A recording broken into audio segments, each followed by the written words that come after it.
بسم اللہ الرحمن الرحیم۔ اللہ کے نام سے شروع کرتا ہوں جو بڑا مہربان نہایت رحم والا ہے۔ امام ابو داؤد بہت بڑے محدث ہے۔ وہ دریا کے کنارے کھڑے تھے اور کنارے پر پانی کم تھا۔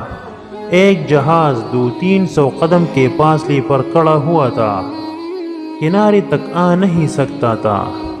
جہاز میں ایک شخص کو چینک آئی اور اس نے الحمدللہ کہا اور اتنے زور سے کہا کہ ان کے کان میں آواز آئی۔ تو مسئلہ یہ ہے کہ اس کا جواب یرحمک اللہ کہہ کر دینا چاہیے، مگر یہ مسئلہ مجلس سے متعلق ہے، یہ نہیں کہ اگر کوئی بازار میں الحمدللہ کہے تو تم گھر سے جواب دینے جاؤ۔ امام ابو داؤد رحمہ اللہ کے کان میں الحمدللہ کی آواز پڑی۔ یہ وہ لوگ چونکہ نیکیوں کے حریص تھے، چھوٹی سی نیکی ملنے کا امکان ہو تو چھوڑنا نہیں چاہتے، نیکی اور خیر کی ہوس پیدا ہو جاتی ہے۔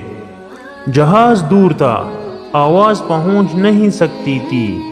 3 درہم میں کشتی کرایہ پر لی، اس میں بیٹھ کر جہاز کے اوپر چڑھے اور وہاں جا کر یرحمک اللہ ترجمہ نگار کہتے ہیں کہ غیب سے آواز کان میں آئی کہ اے ابی داؤد، آج 3 درہم میں تو نے جنت کو خرید لیا۔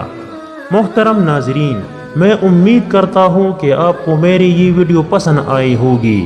اپنی پسندیدہ چینل اسلام ایم ڈی کو ضرور سبسکرائب کریں اور ثواب کی نیت سے آگے شیئر کرے۔